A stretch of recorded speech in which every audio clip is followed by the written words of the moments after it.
Bismillah ar-Rahman ar-Rahim. Assalamu alaikum. This lecture is for BBA 8. The subject is International Business and Trade.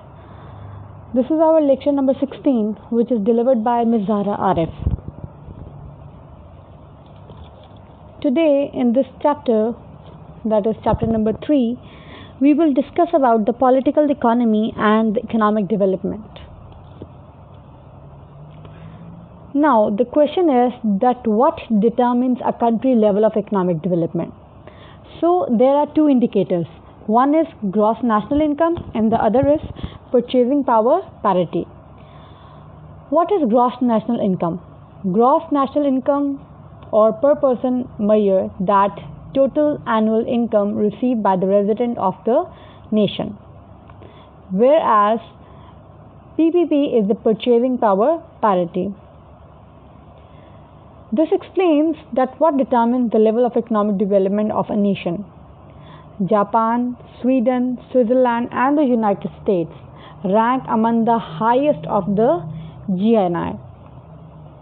Look at this table that how do countries compare on GNI. This is the economic data for selected countries in which we can see the Brazil, China, Germany, India, Japan, Nigeria, Poland, Russia, Switzerland, United Kingdom and United States, and we can clearly see the difference between the countries' GNI. Now, what determines a country's level of economic development?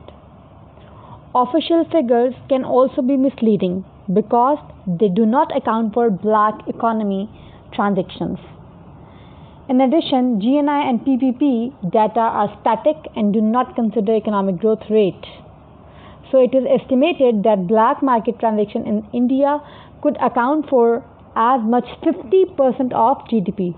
What it says? 50% of GDP.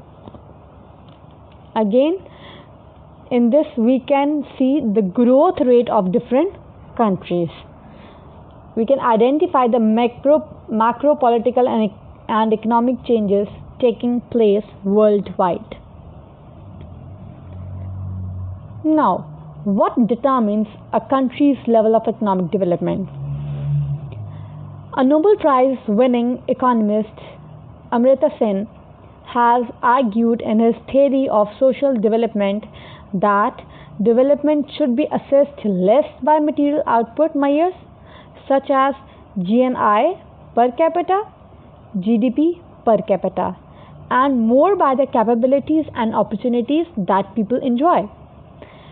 According to Sen, development should be seen as a process of expanding the real freedoms that people experience. Hence, development requires the removal of major impediments to freedom, that is, poverty as well as tyranny, poor economic opportunities as well as systematic social deprivation, neglect to public facilities as well as intolerance of repressive states. In Sen's view, development is not just an economic process, but it is a political one too, and to succeed requires the democratization of political communities to give citizens a voice in the important decisions made for the community. This perspective leads Sen to emphasize basic health care, especially for children, and basic education, especially for women.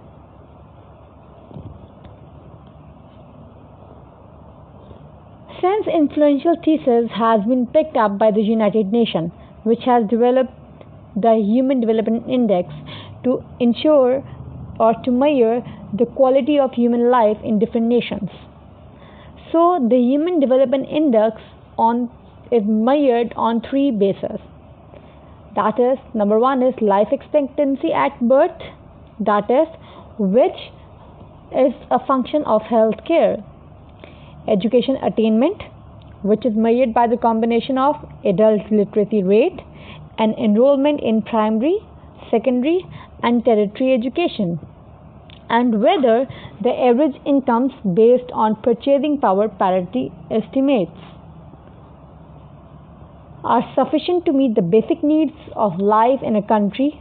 That is, that do they have the adequate food, shelter, and health care. Now, again, this is the economic data available for the selected countries, that how we can compare the economic development of these countries.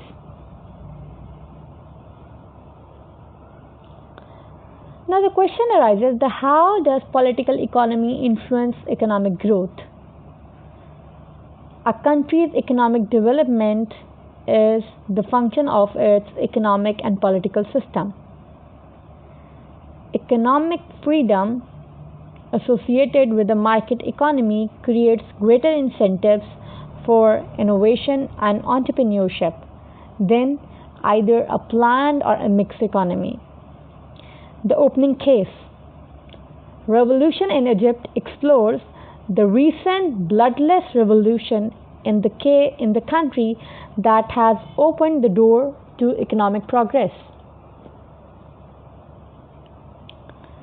Now it describes that how transition economies are moving toward market-based system. Innovation and entrepreneurship require strong property rights.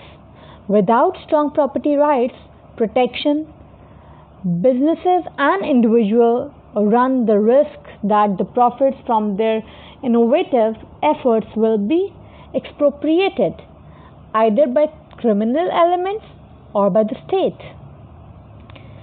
There is a debate on the kind of political system that best achieves a functioning market economy with strong protection for property rights.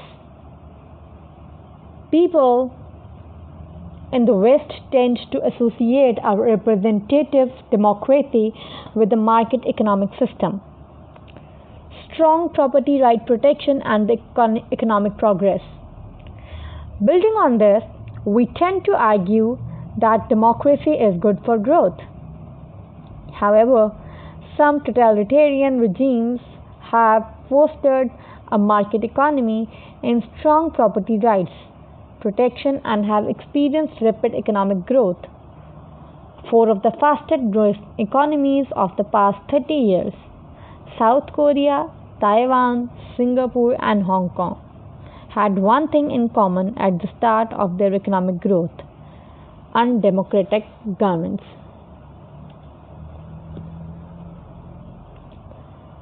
While it is possible to argue that the democracy is not a necessary precondition for a free market economy, in which property rights are protected, subsequent economic growth often leads to establishment of democratic regime.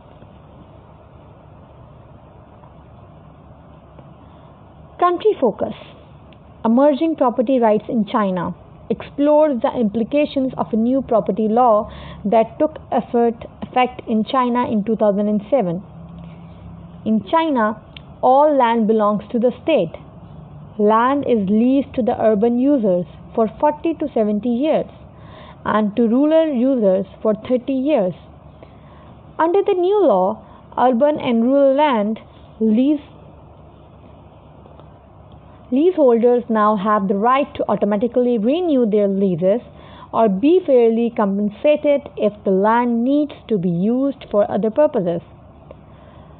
Consequently, leaseholders now have some protection against large-scale appropriation by the state. How does geography influence economic development? Countries with favorable geography are more likely to engage in trade and so be more open to the market-based economic systems and the economic growth they promote. Jeffrey Sachs studied economic growth rates between 1965 and 1990 and found that landlocked countries grew more slowly than coastal economies. Being totally landlocked reduced a country's growth rate by 0.7% per year.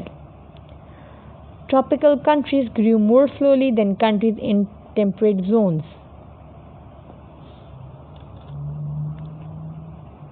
Countries that invest in education have higher growth rates because the workforce is more productive.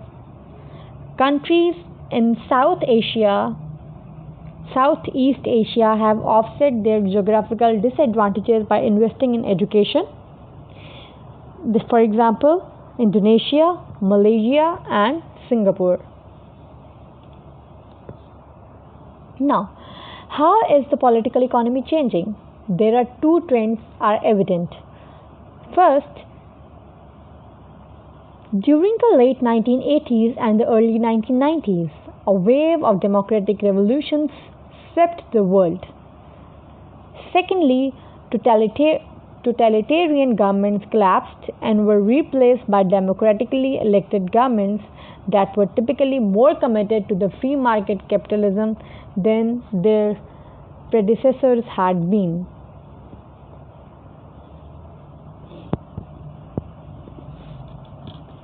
These changes were more dramatic in the Eastern Europe, where the collapse of the communism brought an end to the Cold War and led to the breakup of the Soviet Union. But similar changes were occurring throughout the world during the same period. Across much of Asia, Latin America, and Africa, there was a marked shift toward great democracy. Now, this is the graph of the countries which are political free. The green area shows that all are political free. The blue area shows that they are not free, and where the orange area shows that they are partly free. Next, how is the political economy changing? Countries focus. That is, I'm talking about a single country. India's economic transformation explores India's ambitious economic reform program. The reforms, which began in 1991, were designed to help the country achieve greater economic growth through privatization, new investment opportunities, changes in import and export controls, and other policies. So far, the reform seems to be working. Second trend is that the underlying rationale for economic transformation has been the same the world over. In general, command and the mixed economies failed to deliver the kind of sustained economic performance that was achieved by countries adopting market-based systems such as United States, Switzerland, Hong Kong, and Taiwan. Now, you can see that in this picture that how countries are economically free. This green area shows that how much percent these are economically free.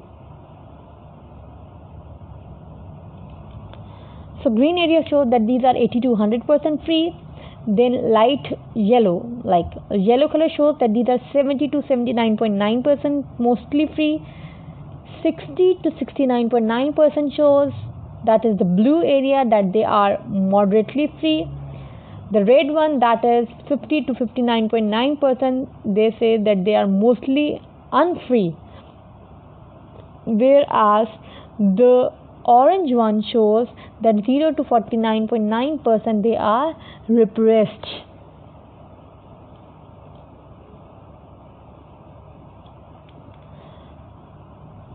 Now,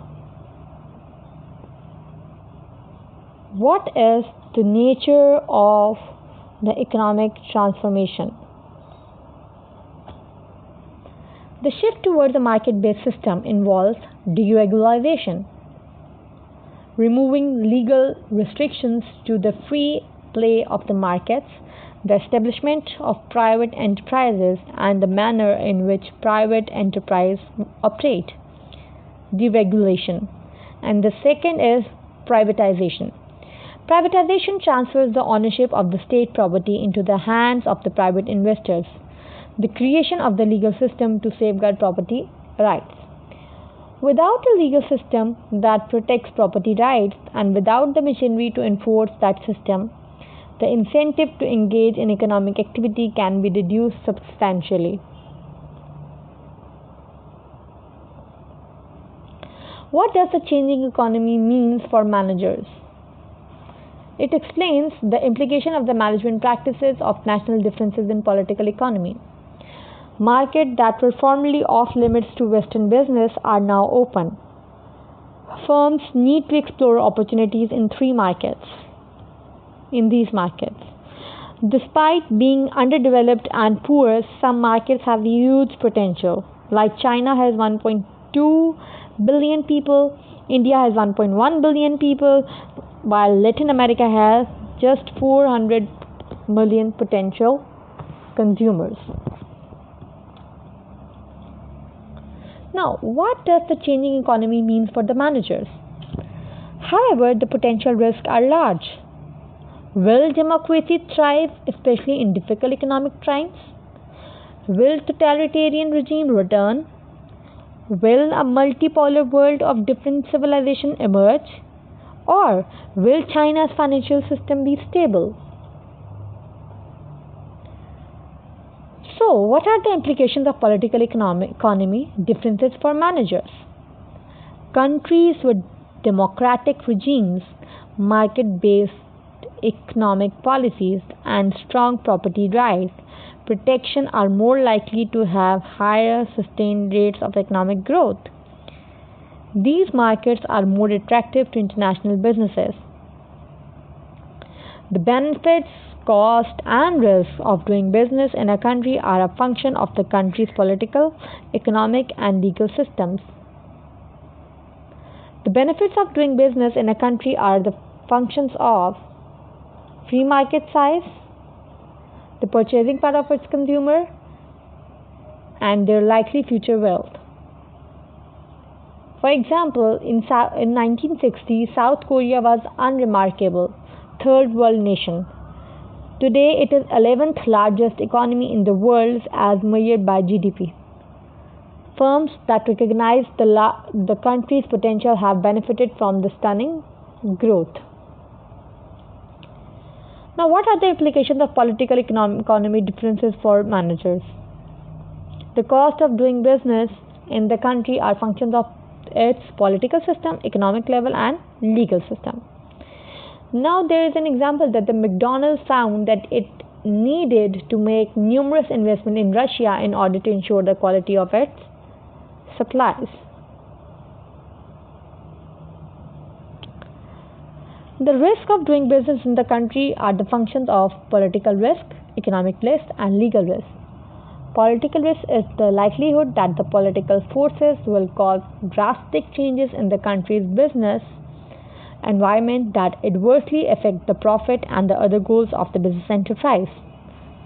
Whereas economic risk, the likelihood that economic mismanagement will cause drastic change in the country's business environment that adversely affect the profit and other goals of a business enterprise. Whereas legal risk, the likelihood that a trading partner will opportunistically break a contract or expropriate property rights.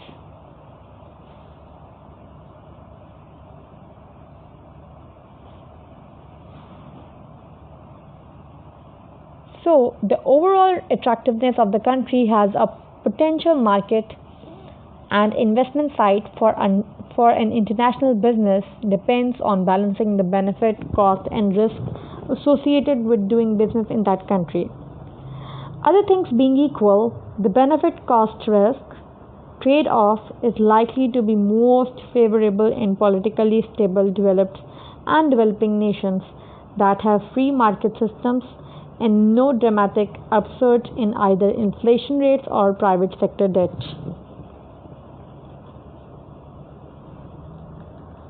This is a figure that shows the benefits, cost, and risk. That what are the benefits, what are the costs, and what is the risk.